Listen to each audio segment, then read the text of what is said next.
Hi, I'm Lara Nadel, Hey, I'm Moses. and we are Moses Nadel Studios. Thanks for tuning in. Today we're going to be demoing a tapestry that we're making and showing you a little bit about what we do and how we do it.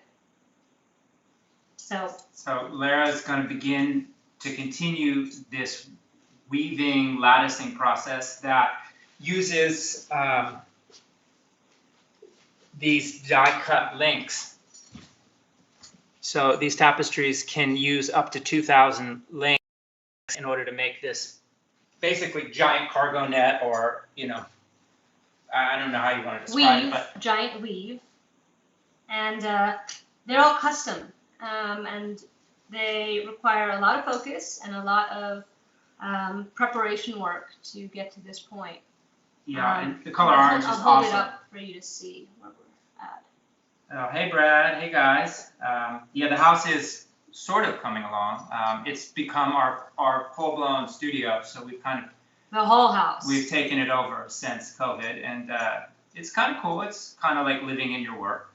Maybe we'll do a tour, so that would be cool. Yeah. This is not technically our studio. This is our would-be bedroom, sort of, in the future. Yeah. After all of this is said and done. This is the strange 1990s master suite. It's also like our exercise 7 years, I'd say. Yeah. And we both came from different backgrounds. I started in jewelry and a whole other world of design. Yeah, and I was trained in photography and then did the assisting thing in the city for a while, and found that it wasn't enough, it wasn't fulfilling enough, so I started to sew. And I initially started to sew leather, and I started to make one-off bags, and that was a really kind of amazing introduction into design and one another. It's kind of how we met. So it kind of begins with bespoke leather goods in terms of bags. It really has grown immensely since that point, and predominantly we focus now on the home and artifacts for the home, art for the home. This particular tapestry is it's kind of, this piece is going to a gallery, so it kind of works as a crossover piece. It's design, but it really is also art.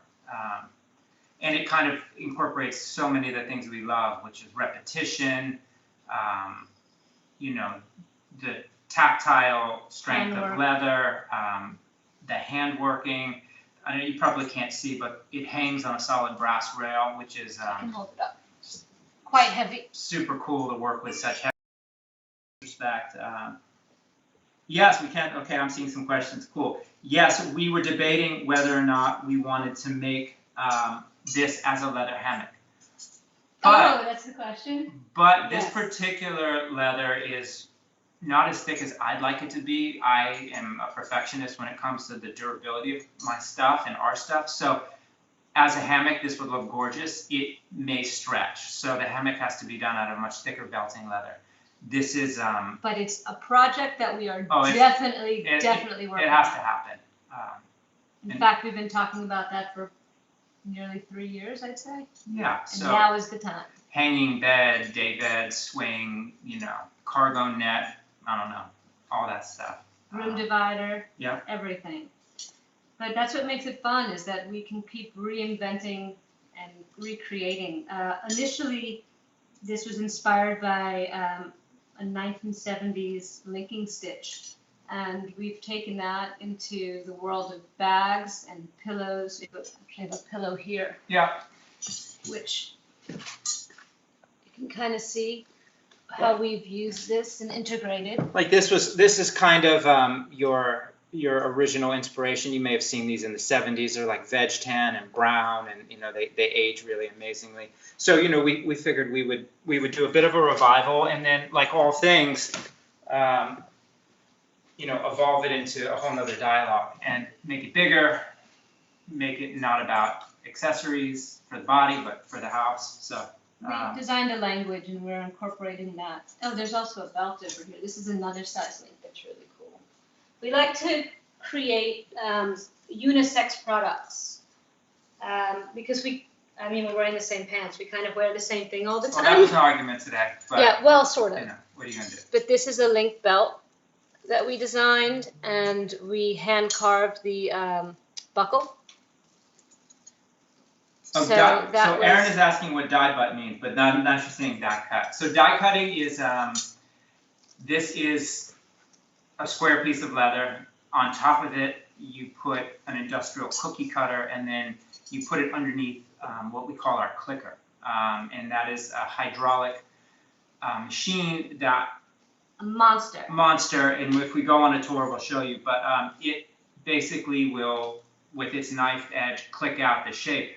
We initially make the pattern and send it to a die maker who will make us the cutting tools. So this is die cut. So these are all different sizes of the same shape. And it definitely takes a long time. The preparation for the leather is the first step, and has to be handled really meticulously. And then the weaving is, obviously Lara has this amazing ability to do stuff like this. With her background in jewelry, I think Lara's been playing with beads And patience. Beads and Legos. In fact, I often find her in our kids' room playing with Legos. So They're really cool. She's still there. They're really fun. And he's building these our kid is building these amazing sculptures, so we can't wait to find out when he's going to be apprenticing us pretty soon. Yeah. Which he will. So yeah, that's kind of where we're going with the new tapestry thing. We are really enjoying the amount of attention and kind of the love that's going towards the wall pockets that we've been working on. It's another product that integrates steel armatures and heavily laminated and molded belting leather, so that you get these really structured organization / Pockets. Wall pockets. And we are working on a few future designs of these as well. Yeah, so Brad is actually asking what is next in home furnishings. Ooh. Well, we continue to expand upon the ottomans, where I'm currently sitting on our newest one, which is a mandala poof, which incorporates a great deal of applique on the top. This is a sample you maybe can see. It really becomes about, again, repetition and die cutting of shapes, and then the meticulousness of the sewing. And then other than that, They're heavy. yeah. And then other than that, the goal is to kind of get our living work situation dialed in, because it's been chaos. And round tapestries. Yeah, That's where we're going next. integrating more shearling, more interesting materials. Yeah. We just finished these bed bolster cushions that are, since we're living in a construction zone, we don't really have everything set up the way we'd like it. So we're kind of creating for what we need right now. And one of the things we really needed was for our pillows to stop falling behind the bed. So we made these awesome bolster cushions, and another cushion that you can put your legs up on. We have one of them up here. And then another question, what about chairs? Well, we definitely need to do a chair, and we would love to get into that. And we don't know if that is if that's more of a collaboration, or if we want to take on, the metal armature ourselves and then continue to work with the weaving and the laminating of leather. But yes, chairs for sure. And couches. Yeah, I mean, we're definitely, as we begin to look at couches for our home, we're more and more thinking that since we build everything, why don't we just keep building everything? So. And it's fun. We that's what keeps us excited, is coming up with new ideas. And Brad, who has amazing ideas, has an idea for a chair, and oh, good. I think it's a conversation we have to have. Behind me are the stacking floor cushions. I think a couple of years ago we said to Brad, what do you need? What can we do? What collaboration can speak to the showroom? So we had always been messing around with these meditation cushions, and Brad was like, well, can we go this big? Can we do them in leather? Can you put this very cool mid-century oversized button on them? So these became kind of that dialogue, and they're really amazing when you stack them. So I can only imagine how cool the idea will be for a chair and where we can take it. I think that would be really exciting. Yeah, any clothing lines? Well, seasonally, and Lara is always on my case about it, I like to make myself a shearling jacket. You know, I'll get slow for a month, and then I'll kind of go through all of the skins that I've collected, and I'll begin to work on my fur machine and create these patchwork shearling coats. So I make those for himself. Well, you know, we're evolving. We've lost our team. We're down to like the true definition of mom and pop at the moment. So as we gear back up, I think we'll have more time to do more of the design-driven concept stuff. Also, ponchos are something we've made in the past, which I'm really interested in expanding upon. And we do have somebody very interested in collaborating with us on some new.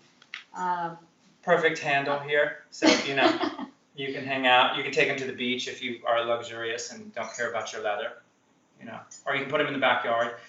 They're full aniline, so they will patina, they will scratch, they'll darken, but you can work them back with oils and, you know, all kinds of stuff. So, you know, our backgrounds have given us this amazing. There's something else that we're going to do. What's that? We want to really get into doing some outdoor products. So, for example, our kid is sitting outside, maybe not right this moment, but he's always sitting outside, and we give him a little mat to sit on, but it's not waterproof yet. So that's something we'd like to expand on, and make more ottomans for outside. Yeah, I mean, there's definitely outdoor leather. I think I know there's a lot of really cool leathers that are being built with inherent waterproof treatments. There's ways to oil and wax leather. I think because it's like wood, it will respond to a lot of the same surface treatments. So I think if you're interested in maintaining things and have that relationship with all the things you love, you can certainly integrate leather indoor, outdoor. And there's other materials that we work in as well. So there's other materials that we can play around with for outdoor that is not leather based. But I personally am really into things that are semi-precious, that kind of get used and that become part of your life's dialogue. And it doesn't matter if the material is beautiful, then it ages beautifully. So it's another kind of core part of the ethos for what we want to do in everything. So I don't know, maybe we should go on a tour. We should go down the spiral staircase to the makeshift studio, if we get to it. How did you come up with the original ottoman design? It's a great question. That's a great question. Do you have any small pieces? Well, we have the pentagon, which is your fundamental geometric shape. I think we started looking at how to make fundamental objects, and then how to make fundamental objects that were playful, and what ultimately would work as an upholstered hand-filled item. So the pentagon joins very well, and as it compresses and as we hand fill it, it just holds its shape and kind of it does what we want it to do. So is this the original size? Yeah, this is the original size. But this one is actually weighted. That one's made out of American buffalo, which is super cool. I don't know if you can see it. And then, of course, they all have this beautiful hand lace detail on the bottom, which is just kind of, our signature. I think sometimes they end up looking very finished, and at the end of the day, each one is individually made and hand cut and hand filled. So with the lace, I think you're constantly reminding people of the physical humanness of making things. We've made them in many different sizes since the first iteration. You want to go on a tour? I think we could do that if you want. Let's do it. Do that now? Yeah, let's do it. We're going on a tour. Okay. So this is our Hold on. under construction home. I'll take this. Let me walk you up to the third floor quickly so you can get the lay of the land here. This was a ridiculous master suite that is going to get gutted. You can see they actually, believe it or not, had a leather platform, which we will recycle. Yes. And it was real leather. So half of this house is glass, which is amazing because everything we put in here grows. So, okay, let's make our way down the spiral staircase. Yes, we will keep the bed, Brad, somehow, in some way. Although you're going to have to come over to check it out with us. Yeah, and I think actually we could use some help, Brad. This is the master living space. We hang a lot of our tapestries as we're working on them, and Here's our 15-year-old Oso. And You know, master. we do all of our tapestries and leatherworks come in. Turn it the other way. Turn it the other way. No, turn it the other way. This way. Yeah, no, this way. Is it right now? I should be right. So This is another greenhouse. This is our cactus room.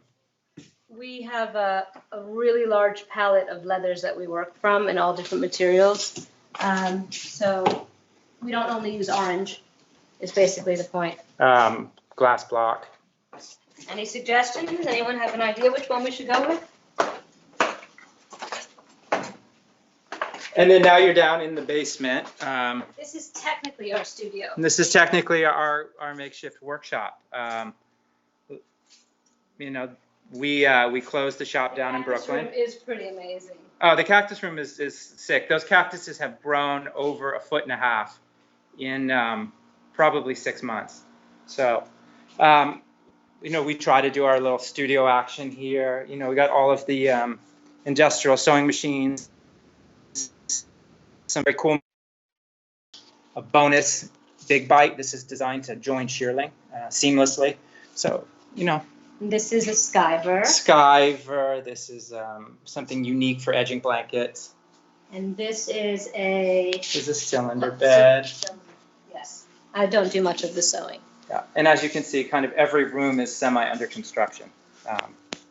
So these are a custom job we just finished for a client. In white. In white, the same version as what we had upstairs. Here's your queen size banded wall ottoman. Are you checking for questions? Yes, I am. Good. Claudia said she loves seeing all those jukis. Oh. We do too. Right on. This is an umbrella stand that we're actually in the process of working on. Also initially designed as a custom design. Here we have some veg tan goat that's being turned into a pack that we're going to explore indigo dyeing. So, you know, we're in between projects. We're constantly working to kind of play and continue to do things. And shearling bin action here with felt liner. This is basically what that the leather is going to become. That's the pack. A version of. So the other thing we've been messing around with since look at the camera. Since we're you can't see what they're saying. Here, you stand over here so you can see. Well, let's put it down. Well, I think we should keep moving. We get along great all of the time. So we have so much scrap leather that we're just doing immense amounts of patchwork stuff. We're doing patchwork shearling. This is obviously another throwback. We make shoes now. Sort of. So yeah, I want to show you guys the clicker because it's kind of a monster and it's super cool. So this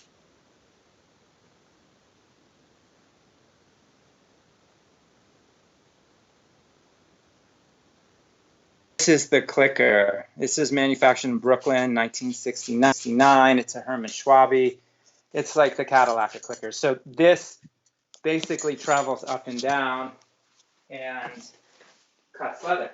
And your dies end up looking like this, and they're kind of a knife's edge. So it's a very important old school tool. Behind Lara is a makeshift filling station for ottomans. You can see they're all hand stuffed. Yeah, the house is a complete workshop. It's crazy. Here's some other dies for other projects.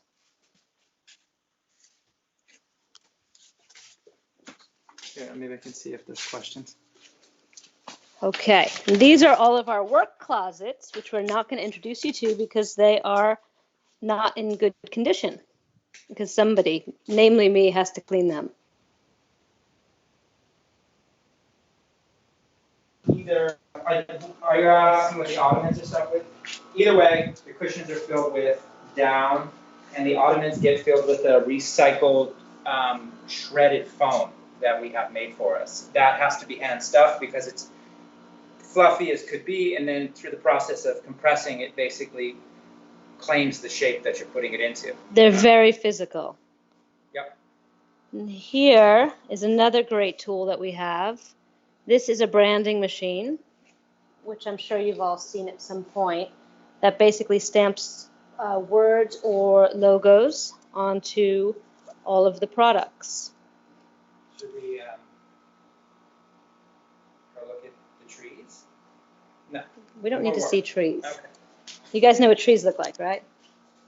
So also one of the most important things that we have is a huge collection of leather, which is all stored, not all of it, but a good deal of it is stored under this table. This is kind of where we keep our sample hides, and we pull stuff for reference. And when we're coming up with a project or an idea for something and we're not really sure what we want to do, we have all of this material that we get to feel and decide how we want to work with it or what we want to create. If the idea is not there, then it might influence us in some way. It might be the inspiration. So that's another, aside from the house and what we're missing and what orders come in, sometimes the material will help us to decide how to move forward. And oftentimes we try to create something in a material and find out as we're doing it that it's not actually the right material to be using and we have to modify. Oh, our door tag. Our door tag. Our door, yes. So Aha. there, you can take them to the door tag. I'll find the embossing tag where you're showing them that. So hold on, I'm covering this screen. So this is our Tantric Kama Sutra dog tag. This was an originally door tag. Not dog tag. I said, well, this was originally a dog tag that I had company before we had met. It was an etching. An acid etch that I drew. And well, this one doesn't have anything in the back. And this is actually a magnesium etched block that gets heated and then embosses the leather either with foil or just as an emboss. So. And this goes on the branding machine that we just showed you. And we can use all different types of foils to brand them with. For example, the last one said love story and enter. Any new skills? Well, yes. I mean, I feel surviving COVID with a child and a business in a house that's falling apart. We have more new skills than we've ever had. In terms of work, I mean, cooking. Great cooking skills. Yeah, work-wise, not necessarily. I think we. Did you show them what this is over here? It's just our photo stuff. Well, this is important. Okay. This is our photo studio, for the most part. I kind of showed that. I mean, the biggest skill that I'm into right now, being a small business, is learning how to build an efficient team, and then also learning how to make all of the tasks much more evolved and making them less complicated and less stressful on the body. And so much of what we do is repetitive that there's a lot of wear and tear. So I think all makers are probably on that tip, but particularly working with leather and working with so many products. And we're going to have to, now that we're nearly settled, expand our team a bit. And that's going to be a really interesting learning curve for us to be in a new location, in a new place after the pandemic, growing this new baby. And this is a little baby ottoman here. This is a golden ball. So, you can only imagine. Super cool gift, super cool thing, super cool leather. It's got a foil on it. And usually we'd be showcasing this stuff at Field and Supply. Oh yeah. And we're really excited to have this as a virtual market this year. This was very cool. We had a really nice time preparing for it and preparing for. Very sad we're not hanging out upstate. Yes. We miss all of our makers and our friends. And yeah.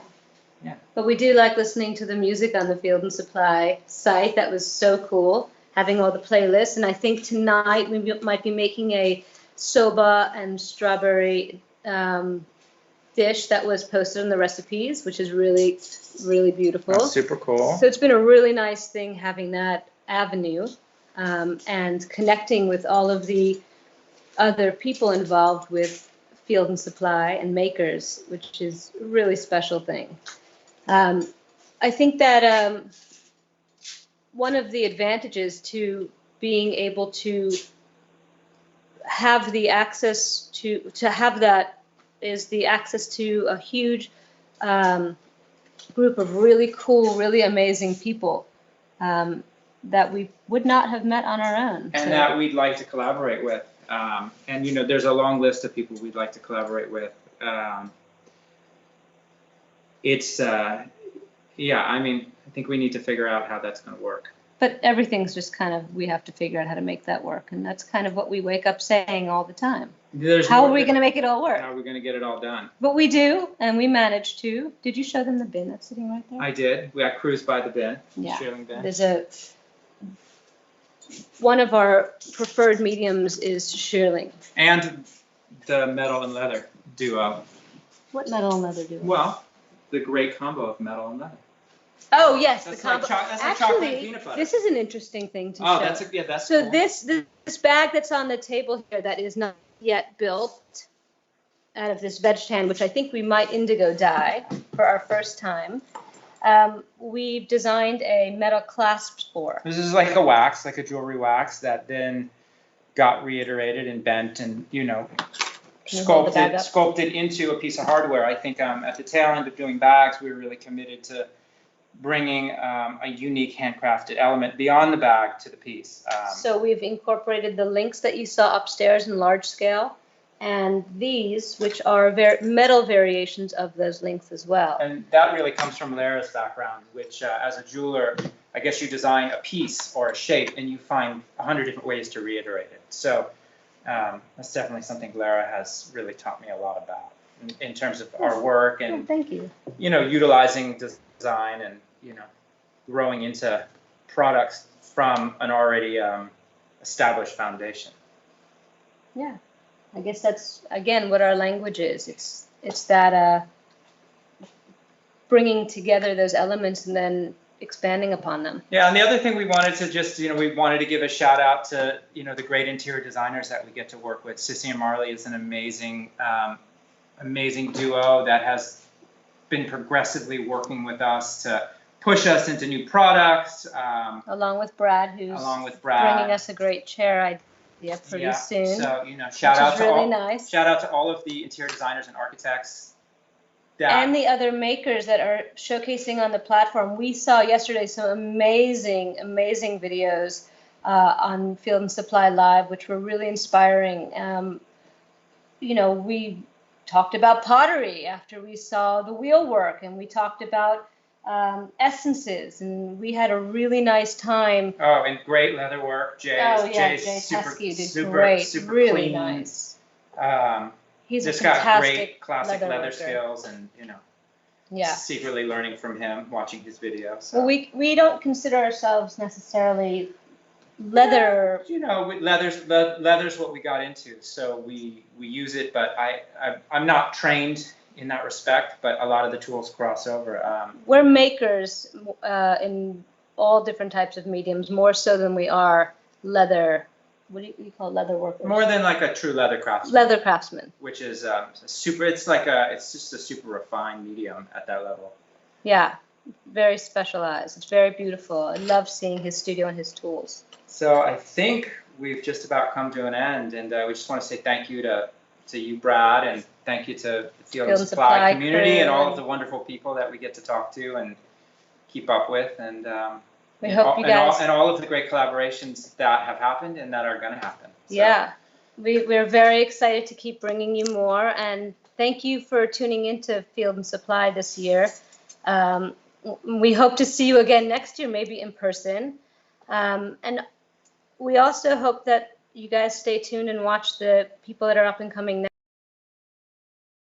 now. Work being showcased. I know there's some jewelry coming up. And yeah, thanks for all this constant feed. Has been really inspiring, and, you know, I'm naturally uncomfortable in front of the camera, but it's been really organic. So thank you guys for feeding us, and